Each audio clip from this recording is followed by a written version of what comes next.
Bismillahirrahmanirrahim. Assalamu alaikum students. We are discussing our second chapter, that is biological molecules. Last time we started our first biological molecule, and that was carbohydrate.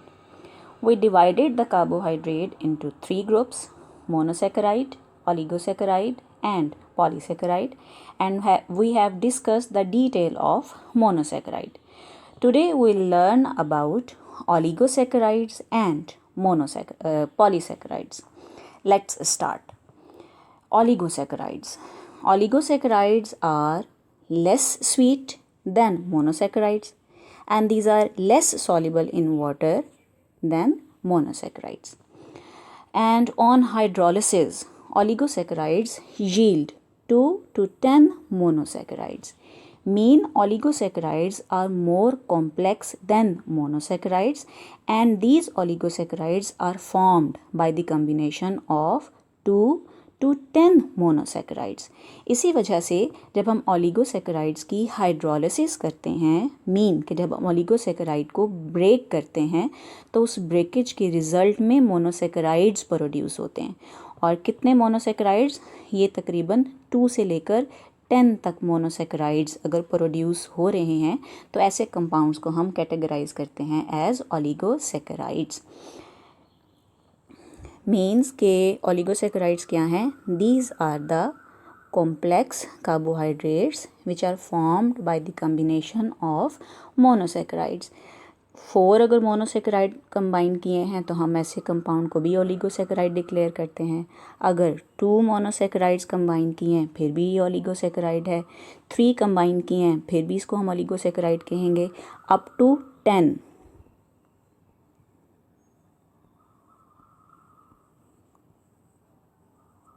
Up to 10 अगर monosaccharides combine किए हैं तो हम ऐसे compound को categorize करेंगे as oligosaccharides. The monomers, the monosaccharides in oligosaccharides or other complex carbohydrates, these monosaccharides are linked together through a covalent bond, and that bond is known as the glycosidic bond. Means monosaccharide in oligosaccharides or polysaccharides are linked together through a covalent bond, through a covalent linkage, and the specific name or special name of this covalent bond is glycosidic bond. This glycosidic bond we will see in detail in our next slides. If the oligosaccharide is formed by the combination of 2 monosaccharides, तो ऐसे oligosaccharide को हम कहते हैं this is the disaccharide. If the oligosaccharide is formed by the combination of 3 monosaccharides, this is known as the trisaccharide. And if oligosaccharide is the combination of 4 monosaccharide, that will be known as the tetrasaccharides, and so on. Now, the important group of oligosaccharides is disaccharide. ठीक है?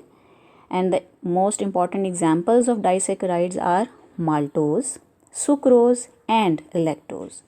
Maltose is formed by the combination of glucose and glucose molecule. Mean के दोनों same glucose molecule अगर combine कर जाते हैं एक दूसरे के साथ थ्रू ग्लाइकोसिडिक बॉन्ड, तो जो कॉम्प्लेक्स कंपाउंड जो डाइसैकेराइड बनेगा that will be known as the maltose. And if glucose combine with fructose, the resultant disaccharide is called the sucrose. And if glucose combine with galactose, then the resultant disaccharide is known as the lactose.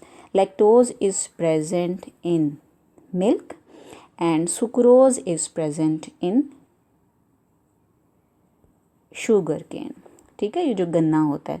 और sucrose ये जो हम चीनी खाते हैं, चीनी हम जो रेगुलर यूज़ में इस्तेमाल करते हैं, that is known as the sucrose. So we will discuss the detail of the sucrose. Sucrose is also known as cane sugar. इसको हम केन शुगर भी कहते हैं. And this is form by the combination of glucose and fructose, and both these monomers mean glucose and fructose are reducing sugars. इनको हम reducing sugars के group में categorize करते हैं. The general formula of sucrose is C12, H22 and O11. This is the general formula of sucrose. Now in the formation of complex carbohydrates and in the breakdown of complex carbohydrates, two main processes are involved, and these processes are known as condensation reactions and hydrolysis. Now, what are these reactions? Condensation reaction is a reaction in which monomers combine and they form complex molecules. ठीक है, जैसे अगर 2 monomer combine करेंगे तो उसके result में disaccharide produce होगा. अगर 3 मोनोमर कंबाइन करेंगे तो उसके रिजल्ट में trisaccharide. If 4 monomers are combined then tetrasaccharides are produced. This process is known as the condensation reaction. And in the condensation reaction, water molecules are released. यानी कि water molecule produce होते हैं. जब monomer combine करते हैं एक दूसरे के साथ तो उसके रिजल्ट में वाटर मॉलिक्यूल रिलीज होता है, and this chemical reaction is known as the condensation reaction. ठीक है. Now the second reaction is hydrolysis. Hydrolysis में क्या होता है, complex substances mean if disaccharide है ये इसकी ब्रेकडाउन होगी और इसके रिजल्ट में this will be converted into monomer. This reaction is known as hydrolysis. Hydro mean water and lysis mean breakdown. And in this process water molecules are utilized. Mean कि ये reaction होते हैं in the presence of water, इसलिए हम इन reactions को कहते हैं कि दीज आर हाइड्रोलिटिक रिएक्शन या हाइड्रोलिसिस कहलाता है ये. ठीक है. कंडेंसेशन रिएक्शन में कॉम्प्लेक्स कार्बोहाइड्रेट्स यानी ओलिगोसेकेराइड्स या पॉलीसेकेराइड्स की फॉर्मेशन होती है, और हाइड्रोलिसिस के रिएक्शंस में ये जो कॉम्प्लेक्स कार्बोहाइड्रेट्स होते हैं इनकी ब्रेकडाउन होती है. अच्छा जी. Next, this is the formation of a sucrose molecule. Now, as we have seen that sucrose molecule is formed by the combination of glucose and fructose. Now, this is the ring structure of glucose. हमने last lecture में पूरी detail में इसको देखा था कि कैसे glucose का रिंग स्ट्रक्चर बनता है. जो ग्लूकोज का रिंग स्ट्रक्चर होगा उसको हम कहते हैं ग्लूकोपाइरानोज, और जो फ्रक्टोज का रिंग स्ट्रक्चर होता है उसे हम कहते हैं फ्रक्टोफ्यूरानोज. ठीक है. अच्छा जी. ग्लूकोज के मॉलिक्यूल में अगर हम देखें तो here is carbon number 1, this is carbon number 2, 3, 4, 5 and this is 6. और अगर हम फ्रक्टोज में देखें तो ये हमने थोड़ा सा मॉलिक्यूल की डायरेक्शन चेंज कर दी है. This is carbon number 1, this is carbon number 2, 3, 4, 5 and 6. This is 5 cornered ring and this is the 6 cornered ring. So ये ग्लूकोपाइरानोज हो गया और ये फ्रक्टोफ्यूरानोज हो गया. ये 5 कॉर्नर्ड रिंग होता है. अच्छा जी. अब क्या होना है कि जो कार्बन नंबर 1 पर हाइड्रोक्सिल ग्रुप है, this one, and carbon number 2 का जो हाइड्रोक्सिल ग्रुप है ये आपस में कंबाइन करेंगे. Hydroxyl group of 1 of glucose and hydrogen of the fructose, ये दोनों एक दूसरे से कंबाइन करके तो वाटर मॉलिक्यूल को रिलीज़ कर देंगे. ठीक है. ये देखें इस एरो के रिएक्शन में क्या हो रहा है, ग्लूकोज और फ्रक्टोज कंबाइन करेंगे, इनकी कंडेंसेशन होगी और उस कंडेंसेशन के रिजल्ट में वाटर मॉलिक्यूल रिलीज़ होगा, और जो ये वाली हाइड्रोजन है that will come in between these 2 carbon atoms, और this bond is known as the glycosidic linkage. This linkage is present between carbon number 1 and carbon number 2, इसलिए हम इसको कहते हैं कि this is the 1 and 2 glycosidic linkage. This complex molecule which is a disaccharide, इसको हम कहते हैं कि this is the sucrose molecule because this is formed by the combination of a glucose and fructose. ठीक है. अब देखें कि ये रिवर्सिबल प्रोसेस है. ठीक.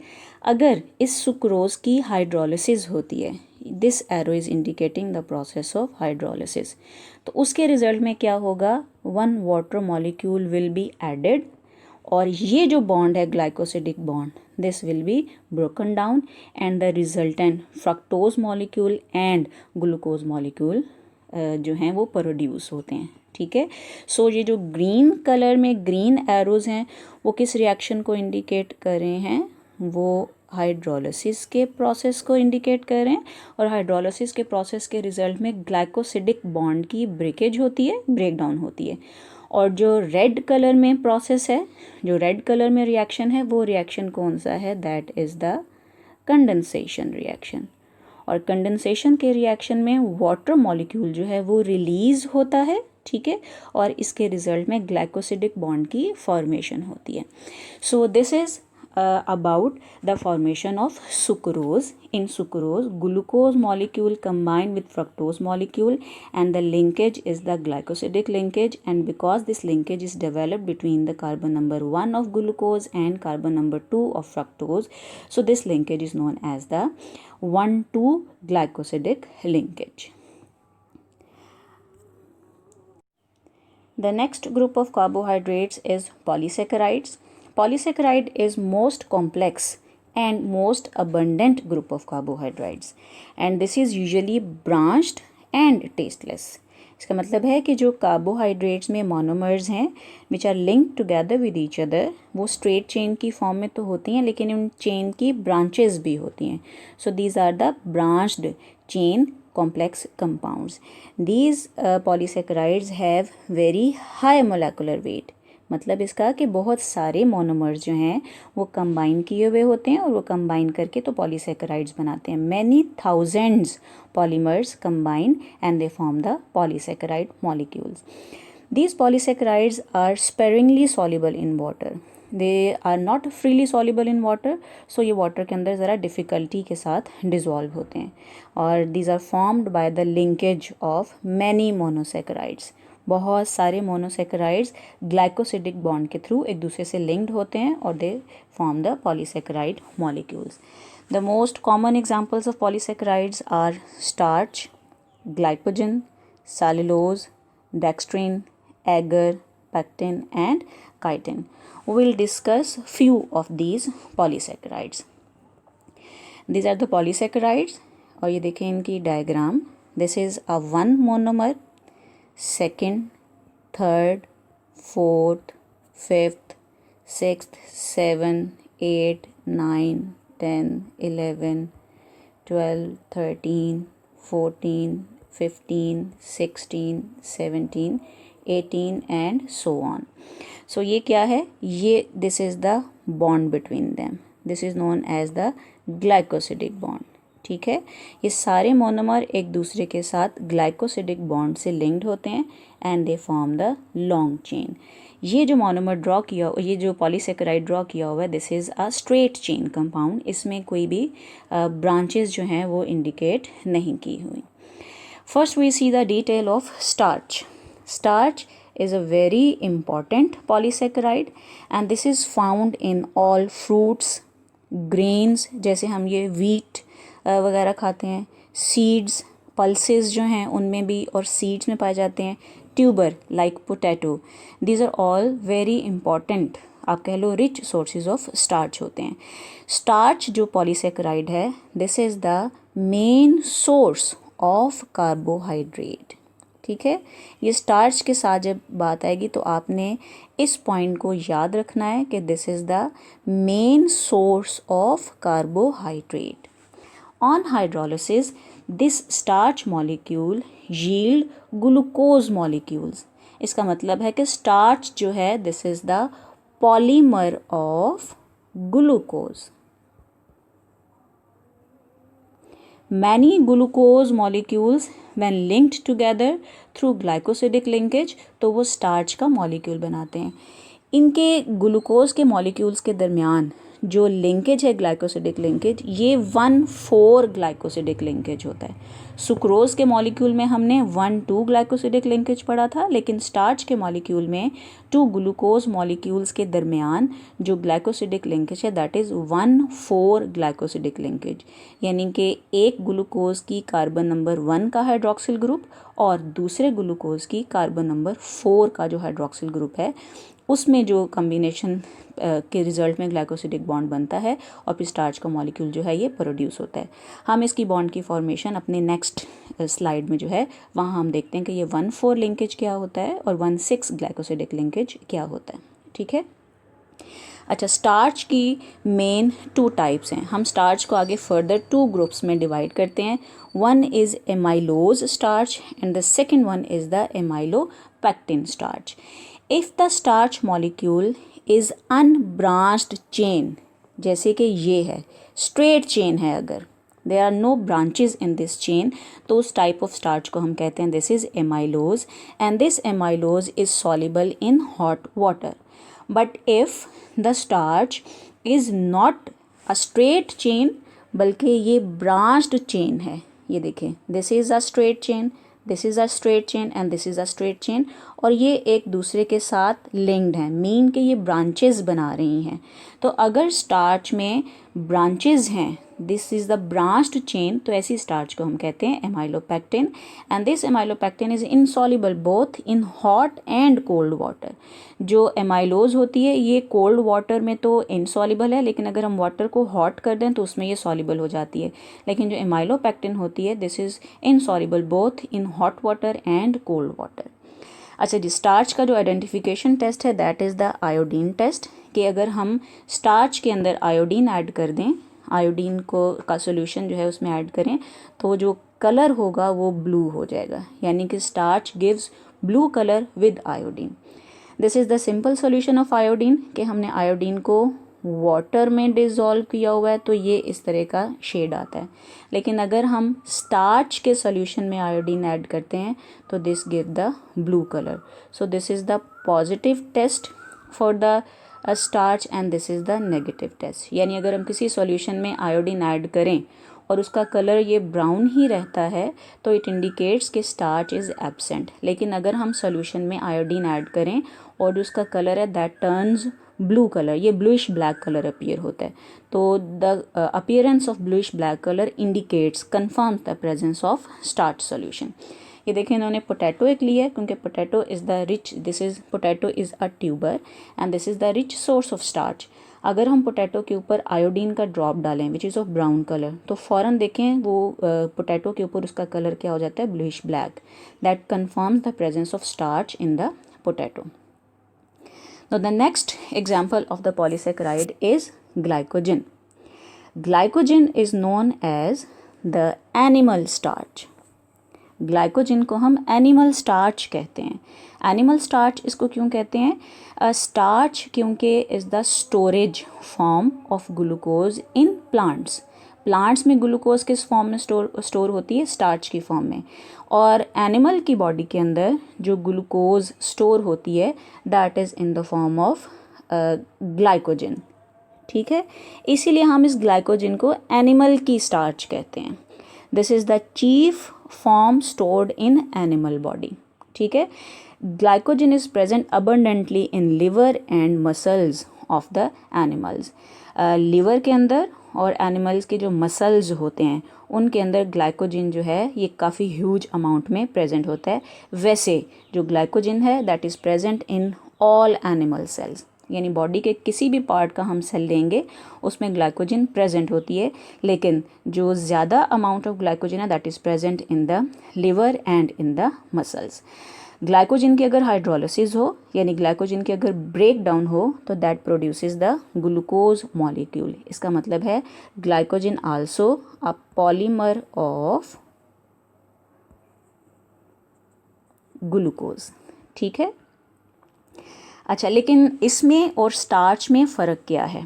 पॉलीमर तो ये ग्लूकोज का है, लेकिन जो ग्लाइकोजन होती है this is more branched as compare to amylopectin. Amylopectin is a type of starch that is the branched starch. Glycogen में जो ब्रांचिंग होती है वो ज़्यादा होती है एमाइलोपेक्टिन के कंपैरिजन में। ठीक है, अब ग्लाइकोजन के अंदर जो लिंकेज पाया जाता है वो है 1,4 linkage and 1,6 glycosidic linkage. Look at this diagram. ये क्या है? ये ग्लूकोज के molecule, number 1 glucose molecule, 2, 3, 4 and 5। यहाँ पर और बहुत सारे ग्लूकोज के मॉलिक्यूल होंगे और यहाँ पर भी बहुत सारे ग्लूकोज के मॉलिक्यूल्स होंगे। अच्छा जी, अब इन्होंने ये देखें ग्लूकोज नंबर 3 का अगर मॉलिक्यूल देखें, carbon number 1, carbon number 2, 3, 4, 5 and this is 6। और अगर ग्लूकोज 4 के मॉलिक्यूल्स को देखें तो यहाँ पर दिस इज़ 4 कार्बन। सो अब ये जो ग्लाइकोसिडिक बॉन्ड बना है, this is formed between carbon number 1 of third glucose and carbon number 4 of fourth glucose molecule. So इस लिंकेज को हम कहते हैं दिस इज़ 1,4 लिंकेज। अच्छा, अब देखें जो ब्रांच बनेंगी हमेशा जब भी, तो उसमें क्या होगा कि एक ग्लूकोज का कार्बन नंबर 1 और दूसरे ग्लूकोज का कार्बन नंबर 6, इनके दरमियान में ग्लाइकोसिडिक बॉन्ड बनता है। ठीक है, तो ये जो बॉन्ड है this is known as 1,6 glycosidic linkage. So जो ग्लाइकोजन का मॉलिक्यूल है या जो भी ब्रांच्ड पॉलीसेकेराइड्स होंगे उनमें 1,6 ग्लाइकोसिडिक लिंकेजेस भी प्रेजेंट होते हैं। The presence of 1,6 glycosidic linkage, the presence of 1,6 glycosidic linkage indicate the presence of branched chains.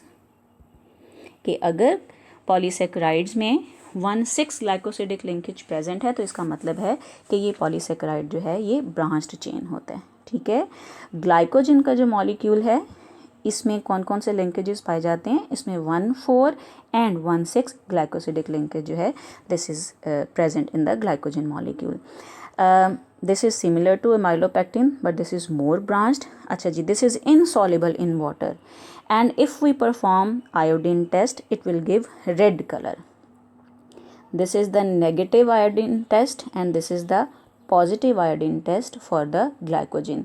कि अगर हम ग्लाइकोजन सॉल्यूशन में आयोडीन ऐड करें तो उससे रेड कलर प्रोड्यूस होगा। अगर किसी भी सॉल्यूशन में आयोडीन ऐड करने से रेड कलर प्रोड्यूस होता है तो it indicates the presence of glycogen molecule in that solution. चलें जी, नेक्स्ट कंपाउंड जो है हमारा, नेक्स्ट पॉलीसेकेराइड जो है that is the cellulose. This is the most abundant carbohydrate. ठीक है, ये क्या है, this is the most abundant, सबसे ज़्यादा जो कार्बोहाइड्रेट पाया जाता है वो किस फॉर्म में एग्जिस्ट करता है, that exist in the form of cellulose. Cellulose में this is also a polymer of glucose, यानी कि ये भी ग्लूकोज मॉलिक्यूल्स की कॉम्बिनेशन से ये पॉलीसेकेराइड जो है ये बनता है। और जो ग्लूकोज मॉलिक्यूल यूज़ होता है that is the beta glucose. अब मैंने आप इसको थोड़ा सा पिछले लेक्चर को रिवाइज़ कीजिएगा, रिकॉल कीजिएगा। जब हमने ring structure formation of glucose पढ़ी थी तो मैंने आपको बताया था कि एक अल्फ़ा ग्लूकोज होती है और एक बीटा ग्लूकोज होती है। सेलुलोज की फॉर्मेशन में बीटा ग्लूकोज जो है वो इस्तेमाल होती है। ठीक है, कॉटन जो हम इस्तेमाल करते हैं रुई, that is the pure form of cellulose and this cellulose is the main constituent of cell wall. ठीक है, ये प्लांट सेल है जो इसकी सेल वॉल है, ये सेल वॉल, इसका जो मेन मटेरियल इस्तेमाल होता है सेल वॉल की फॉर्मेशन में that is the cellulose. This cellulose is insoluble in water, चाहे वाटर हॉट है चाहे वाटर कोल्ड वाटर है, cellulose is insoluble in water, इसीलिए ये स्ट्रक्चरल कंपोनेंट्स के बनाने में इस्तेमाल होता है प्लांट्स के। ठीक है, अच्छा जी, जब हाइड्रोलिसिस होगी इस सेलुलोज की तो it will produce the glucose molecule. ठीक है, ये मैंने आपको पहले बताया कि cellulose is the polymer of glucose. This cellulose is not digested by human. अब अगर हम स्टार्च का इंटेक करते हैं, जैसे पोटैटो का इंटेक हमने किया, तो हमारी बॉडी के अंदर एंजाइम्स प्रेजेंट हैं। और कौन से एंजाइम जो हैं वो स्टार्च को डाइजेस्ट करते हैं, ज़रा सोचें।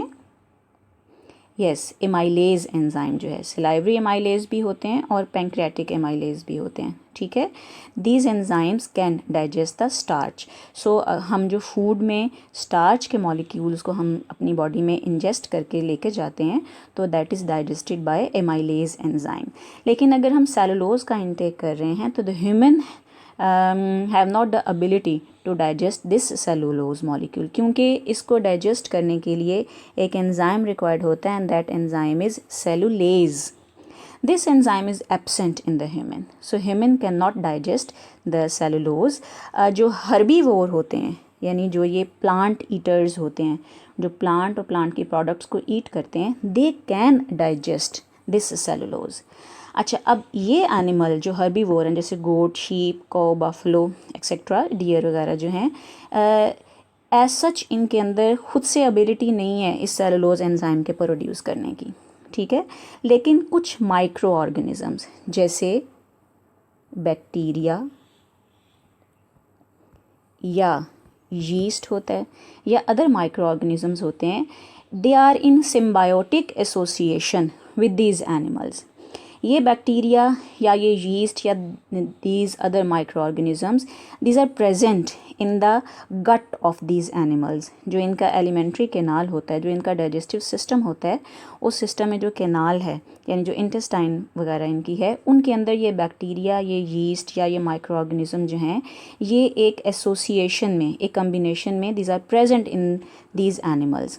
अब क्या करते हैं कि ये बैक्टीरिया या ये माइक्रो ऑर्गेनिजम्स इस एंजाइम सेलुलेज को प्रोड्यूस करते हैं और प्रोड्यूस करके एनिमल को प्रोवाइड करते हैं कि वो एनिमल इस सेलुलोज को डाइजेस्ट कर सकें।